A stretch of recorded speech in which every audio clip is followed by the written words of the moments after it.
కాకరకాయ కారపొడికి కావాల్సిన పదార్థాలు: ఎండుమిర్చి, కాకరకాయలు కేజీ అండి. ఇవి ఒక 2 days కొంచెం డ్రై చేసి పెట్టుకున్నాను.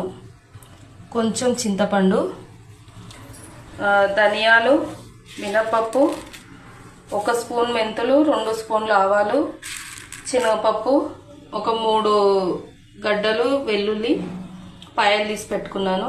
పోపులోకి పల్లీలు, కరివేపాకు కడిగి ఆరబెట్టుకున్నాను.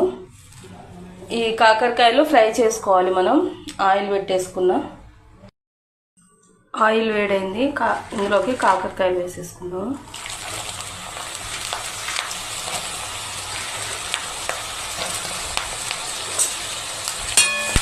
ఇవి క్రిస్పీగా ఫ్రై కావాలి.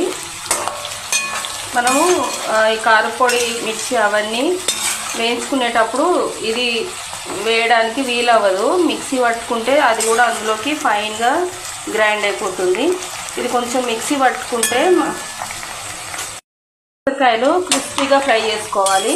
అలా అని మాడనివ్వద్దు. మాడితే చేదు ఎక్కువ అవుతుంది. మనకి ఆరబెట్టుకోవడం వల్ల ఏంటంటే చేదు అన్నది కొంచెం తగ్గిపోయి మనకు కాకరకాయ ఫ్లేవర్ ఉంటుంది. బాగా మాడితే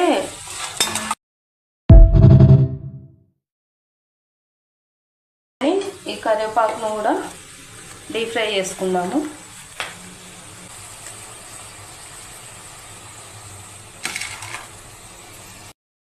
కరివేపాకు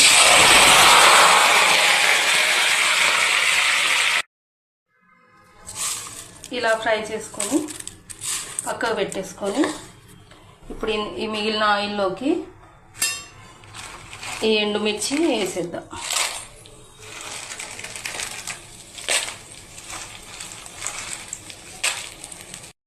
ఫ్రై అయినాక ఈ చింతపండు వేసేసుకొని దీన్ని కూడా కొంచెం ఫ్రై చేసుకుందాం.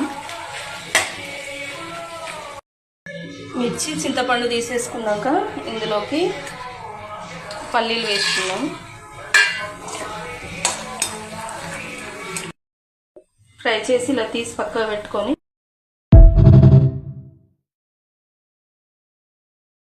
ఇవి వేసేసుకొని ఫ్రై చేసుకుందాం.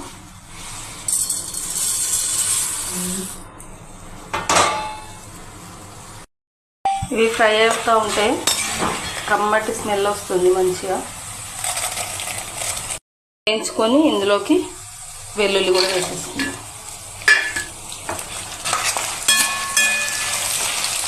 కొంచెం పసుపు వేసుకుందాము.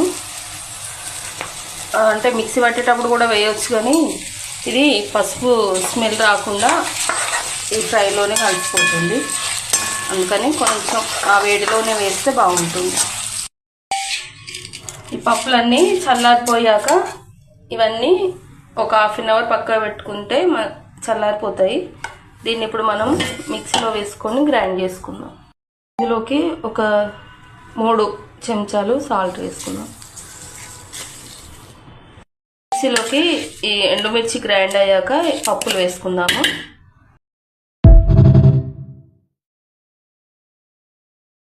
మిక్సీలోకి ఈ ఎండుమిర్చి గ్రైండ్ అయ్యాక పప్పులు వేసుకుందాము. కారపొడి అంతా ఇట్లా కొంచెం బరకగా పట్టుకోండి, బాగుంటుంది తినేటప్పుడు. ఇప్పుడు ఈ మిక్సీలోకి ఈ వేయించిన కాకరకాయలు కూడా వేసుకొని ఒక్కసారి అలా తిప్పుకొని ఆఫ్ చేసుకుందాము. ఎక్కువ వద్దండి, ఒక్కసారి కొంచెం ఫ్రెష్ అయితే సరిపోతుంది. ఇప్పుడు ఇదంతా ఒక బౌల్లో వేసుకుందాము. దీంట్లోకి మనం వేయించి పెట్టుకున్న పల్లీలు, కరివేపాకు ఇది మిక్స్ చేసుకోవద్దు. ఇట్లా విడిగా వేసుకొని ఇలా చేసుకుంటే మనం తినేటప్పుడు ఫ్లేవర్ బాగుంటుంది, టేస్టీగా ఉంటుంది. పడేయకుండా కంప్లీట్గా కారపొడితో పాటు మనం ఇవన్నీ తినేయవచ్చు.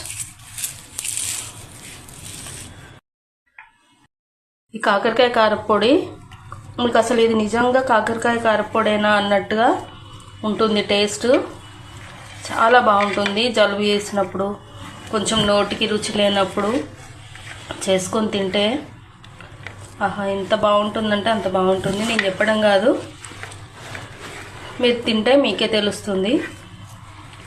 కావలసిన వాళ్ళు ఆర్డర్ చేసుకోండి.